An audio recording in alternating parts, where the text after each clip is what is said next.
Well, thank you so much. Welcome to Spaceport Cornwall, or the very edge of Spaceport Cornwall. I'm sure you can see out the window there a beautiful 747 parked up with a rocket under its wing. So it's a real spaceport. It's a really exciting time for us here at Spaceport Cornwall. My name is Melissa Thorpe and I am the head of Spaceport Cornwall. And I've been part of it since it started in 2014. And in this role for almost 2 years now. So I'm really proud to have everybody here. I was just saying up in the hangar, what has felt like a bit of an ethereal project for many years is very real, all due to the incredible technology that Dan and his team at Virgin Orbit have brought over here. We're really keen to take questions today and just to update you on where we're at with everything. We have a lot of people coming through the site today and tomorrow, I think almost 400.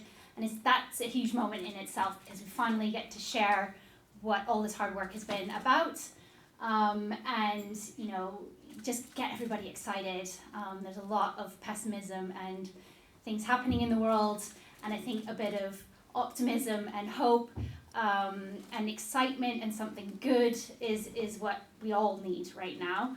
I'll let the panel introduce themselves because they're the best at that. But you know, we're just really excited to hear some of your questions, and I'll come back and talk to you how that's going to work in a second. Dan? Hi, I'm Dan Hart, the CEO of Virgin Orbit. We're a commercial spaceflight company who have brought a new technology to spaceflight that's parked outside currently here at Spaceport Cornwall. Good morning, I'm Ian Annett. I'm the Deputy Chief Executive of the UK Space Agency and also the Senior Responsible Owner in Government for the UK's launch programme. Very excited to be at this point. It forms part of a broader launch programme for the UK that's catalysing investment here for the space sector. I'm Councillor Lewis Gardner. I'm the Cornwall Councillor for Newquay here and also the portfolio holder and cabinet member for the economy. And Cornwall Council own the airport here in Newquay and have invested in the spaceport right from the start of the project, sort of 8 years ago. So we remain deeply invested, both financially and sort of spiritually, in the spaceport project and continue to back it. Great, and I think the plan now is to open the floor to questions. If you can ideally direct your question to one of us, we don't have a lot of time, so we work as a team, and if you can direct your questions to one of us, we'll choose one of us to answer that question. I think Jess is going to come around with a microphone, so if you wait to Jess to come to you to ask your question. Hi, it's Ollie from Cornwall Live. My question is for the CAA. I know it's a hard one, but it has to be done. Has the license been granted to Virgin Orbit to finally launch? Ollie, actually I'm from the United Kingdom Space Agency, Sorry, not the CAA. But that's fine, I'll kind of take that one all the same. We're still working through the licenses at the moment. You'll appreciate, of course, it's an immensely complex operation, and we're doing it for the very first time here in the UK, as our Virgin Orbit, of course, doing it for the very first time in the UK. And I'm sure I would speak for my CAA colleagues in saying that actually the primary driver here, of course, is safety. So making sure that the safety case is meets all of the regulatory standards that the CAA have put up as part of our licensing. And they are, of course, going through this for the first time as well. But that's a normal process. You would want us to make sure that all of these launches are safe and can be successful as well. And yeah, I just think that's part of the normal process, but it hasn't been granted yet. But that's to be expected at this point. thank you. Sorry for the confusion. Okay. Just Ian, Andy Davis, Channel 4 News. Just following up from that, given that you haven't got the licence yet, is this definitely going to happen? So yes, of course it is. And yeah, clearly the question that follows on from that is that I often get asked is when is it going to happen as well? And again, I'd say that it's a very complex operation. There are technical aspects that I'm sure Dan would want to speak to. There are weather aspects, of course, as well. And there are licensing points that we need to go through, whether there are conditions associated with a license as well. But certainly we're on track to deliver a launch in 2022, which has always been our objective. Jordan? Thank you. This question is directed to Virgin Orbit. It's actually a two-part question. First, on the positive side of things, what have you learned from Spaceport Cornwall in terms of how much they've been able to accomplish with such incredibly limited funding compared to what we have in the United States? But also, secondly, given these delays, how is this impacting Virgin Orbit's overall schedule, given that you were planning to do another launch from Mojave by the end of the year? So first of all, this mission is all about partnership. And it's partnership that has really enabled an enormous amount of work. And so it's more about people than it is about brick and mortar, although there's some wonderful brick and mortar that's been placed that we're operating in. The partnership with Spaceport Cornwall and the people who are enabling progress, the partnership with the UK Space Agency, with the RAF, and let me say, perhaps most importantly, the partnership with our customers who are flying on this mission. That's the reason why we fly. For the commercial spaceflight missions that are flying, for the allied collaboration that's going on between the UK and the US is really noteworthy, and we're honored to be a part of that. So it's been an incredible effort. We transformed a bare apron of cement into a space operation complex in a matter of a handful of days. A C-17 was coming in with a 747 while we headed off for a training flight. That's what that day felt like. So the team's done an incredible job. Clearly, the regulatory process and working through has been a lot of work. But our purpose is opening up space for our customers, for places like Cornwall here in the UK, which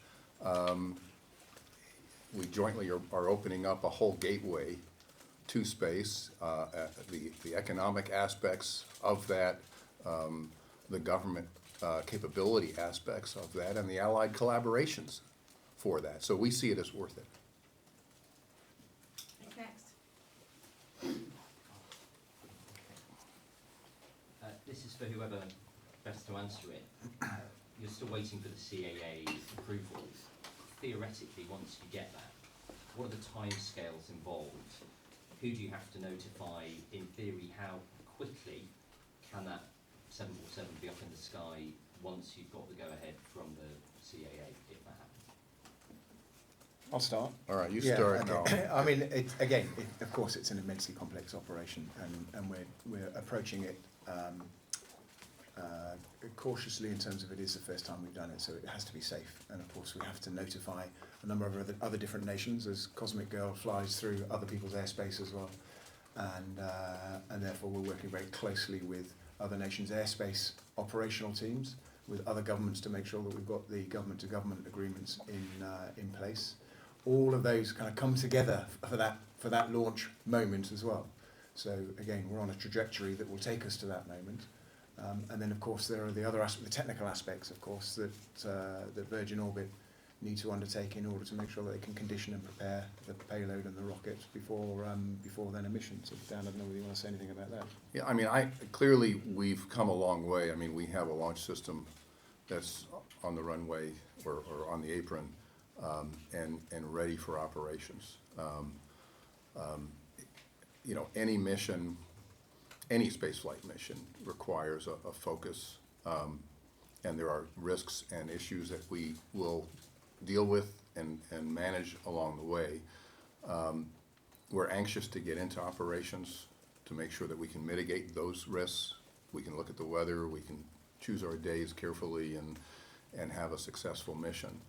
The timeline, we will work as much as practical and as Ian said, as much as is safe to assure that we're keeping pace while we're waiting for the next gate to open up, which the next gate is the Spaceport license.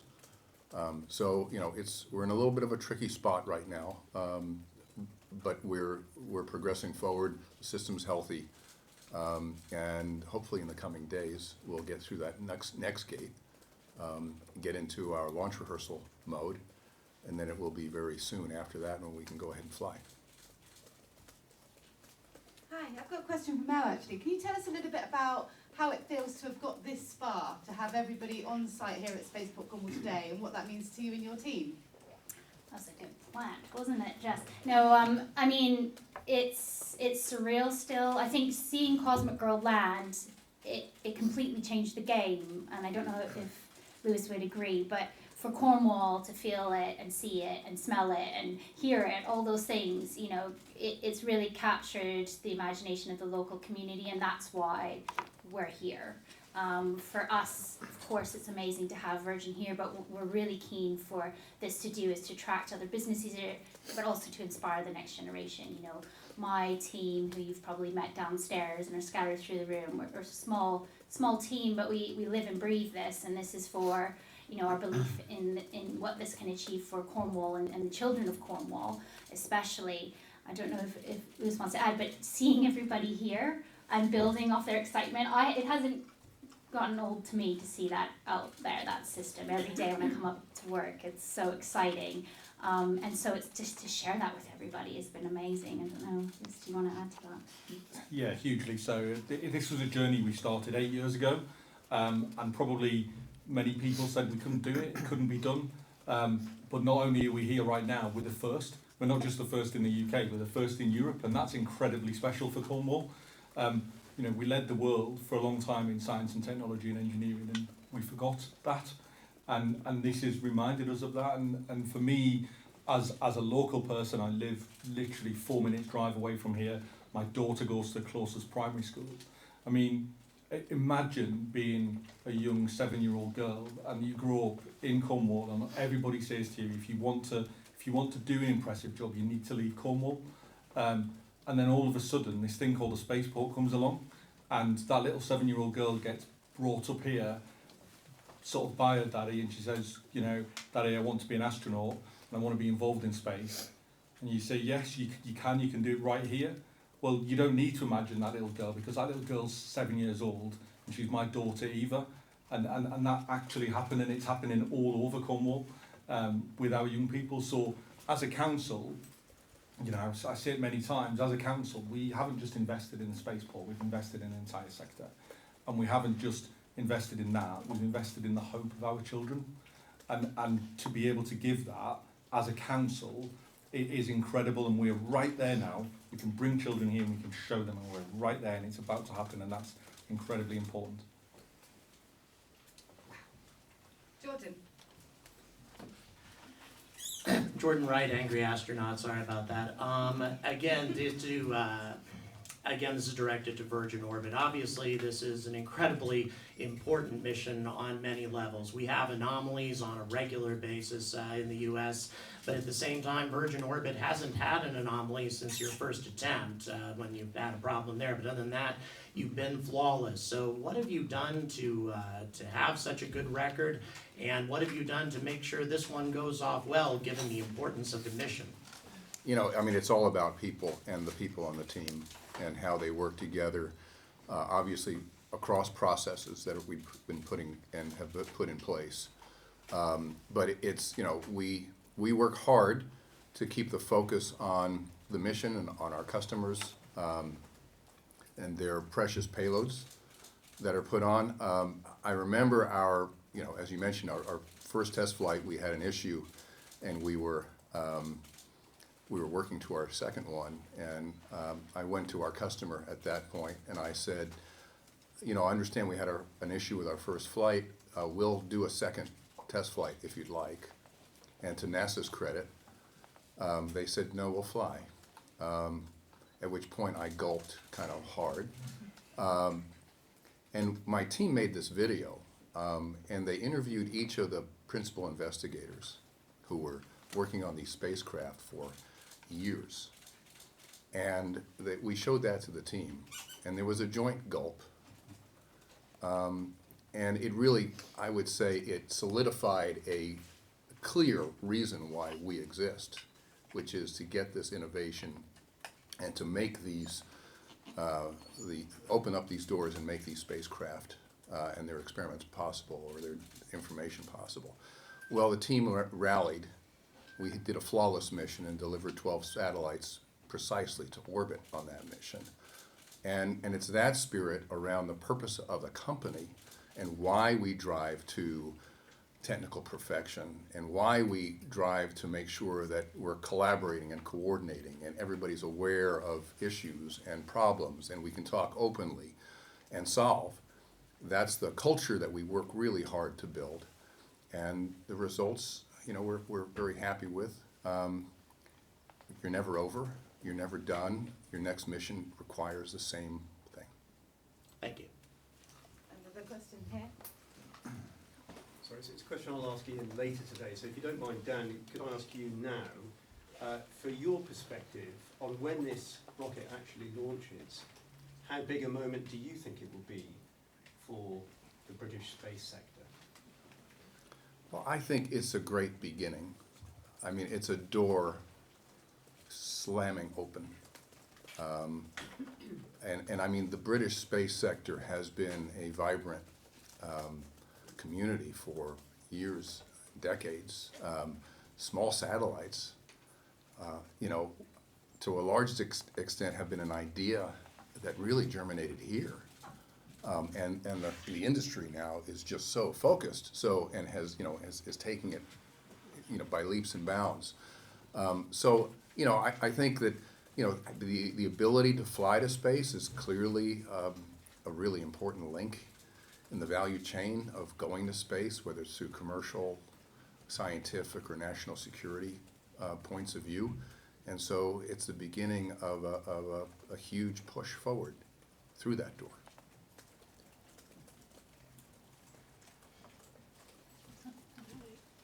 Sorry, it might be a stupid question, but what happens after the launch? In terms of going forward, once For you've done the Spaceport? launch? Yeah. What happens From here in Cornwall? Yeah, from a spaceport perspective, we, like Dan just said, we look at the next one. We'll look at, you know, a couple a year going forward.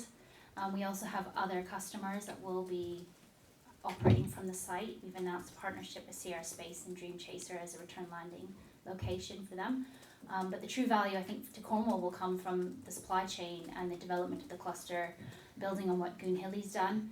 Our new facilities up on site, we have an adjacent facility that will be completed in March. That's already full of satellite companies, data companies, universities, academics. We are theming it all around environmental intelligence in space and more responsible launch practices through the life cycle of the satellite. So for us, it's developing that cluster while still looking to launch these amazing spacecraft. And I think Dan hit it on the head where, you know, at the end of the day, the superstars are the satellites and the spacecraft. And we're really lucky that this afternoon we have a lot of those people coming through to see what we've been doing with their satellite. And the supply chain coming tomorrow again to show them, you know, what they've been involved in and what the opportunities are for them. You know, again, for Cornwall, it's not just about being a space company. We have marine businesses here. We have mining businesses that want to kind of harness space and space technology to make their business and benefit from it as well. So we're working with so many different businesses. I think when you come back this time next year, this whole area will be even more buzzy than it is today, just with some incredible, you know, companies accessing the facilities. Can I just add to that as well? I mean, it's a right question to ask about what's next. And when you look at what the government has done in terms of catalysing the first steps for that to create a commercially sustainable launch capability, you then have to look at what's happening in the market. So only, I think 10 years ago, there was only something like 50 small sats that were launched. Last year, there were 1,700. And that's seen a massive trajectory of a lot of commercial satellites going up into space. Therefore, the demand on launch services has grown considerably. If you put that alongside the amount of private equity and private venture and investment that's taken place into it, last year globally it was something like 15 billion, and that doubled it from the year before, $15 billion. So there is an immense interest both in terms of access to space for small satellites and also capital being invested in that, so improving the economy. So there's part of the market that, of course, there is an opportunity by catalysing that investment and the capability in the UK that all spaceports across the UK can get after as part of a commercially sustainable opportunity. So kind of what's next is very much how does the sector want to take it forward? How can we support it in the government in terms of saying, okay, can we build on catalysing that investment and then developing further opportunities for launch operators on a commercial basis rather than a government-funded basis? I think sort of Cornwall specifically, you know, Melissa's right, you know, this is just the start. And you can look out the windows here, you've seen the site, you can see the space we've got available. We're an enterprise zone here on the Aero Hub, and we really are ready for that inward investment and that large expansion of the space and the aerospace sector off the back of this first launch. You know, we absolutely want to see small satellite construction here in Cornwall. The UK leads the way in that sector anyway, and if we can get harness part of that market, that's hugely important to the future economy of Cornwall. So as Melissa said, it's not just about this first launch for us as a council, it's about how we move forward now and expansion into opportunities for the other sectors which we've got emerging here in Cornwall, whether that be floating offshore wind, tech metals, you know, many of the other sectors which we've got which are emerging here. This is all based on, you know, and it's all hanging off the success of first launch and then how we move forward. That's one thing I will say on that. The heuristic after news is there are more satellites built in Scotland than anywhere else outside of California, here in the UK. So why should you then pay for them to be shipped around the world and launched them elsewhere? We should be using UK sites to launch them from, like here down at Cornwall. So that's an opportunity, you know, that we should be grabbing and certainly rattling and making sure that we exploit it, both for the economy, both in terms of delivering our skills within the UK, but also, as we've said, inspiring the next generation of people, whether you're scientists, engineers, lawyers, philosophers, about whether you mine in space or not. You know, once you start doing it, it grows out so rapidly. It's very exciting. One more over here. Yeah, just for Melissa, can you just explain in terms of the preparations on the ground, you know, what's going on up at the site at the moment, what's left to actually do on the preparation side? From a spaceport operations perspective, we're ready to go. I think we're just here to now enable what Dan and his team needs to do. For the launch day itself, there will be notifications around the area of what's happening, information sharing to the residents as well as the businesses. We're working really closely with them on what that means for them on launch day. Also the public, you know, can they come up and see it? That's a question we get asked a lot. Yes, we will have an area for the public to come and watch that's at a safe distance. We're putting that on. So preparation-wise, we're kind of shifted from more the operations preparedness, because we're pretty much done from our side. The airport's team are ready to go, and we're shifting now towards kind of handling the event itself, the launch, making sure everybody's safe, sticking within the license and the safety case within that. But yeah, a lot of the hard work from our end has been done. We've built the facilities, which, you know, we from groundbreak to completion was almost 12 months. We've done that really quickly, and just supporting Dan and his team where they need it at the minute, whether that's just getting the Californians somewhere nice to eat around Cornwall and making sure they feel at home. Thank you too. for that. You know, finding anything that they might need supply chain wise with any of the businesses down here as well. So we're just kind of here to help now. One more over here, and then we'll call it a wrap. Good morning, Melissa and the team. Linda Taylor, leader of Cornwall Council. We've had some truly magnificent, iconic moments in Cornwall. Last year, G7, seeing Air Force One Cosmic Girl land here at Newquay was the start of that huge excitement. As a local authority, we've absolutely supported the space programme. When you meet Melissa, you can't but get caught up in that enthusiasm and drive. And for us here in Cornwall, you know, this is the start of that space adventure, creating research and development, turbocharging the economy, and for us in Cornwall, the sky is not the limit. Thank you. Great. I think if that's it for questions, again, thank you so much for coming. We'll see you back here for launch. We can't wait. And yeah, anything else you need from us, please, through Justin, Georgia, and the team at Halo, or through Alison at Virgin Orbit.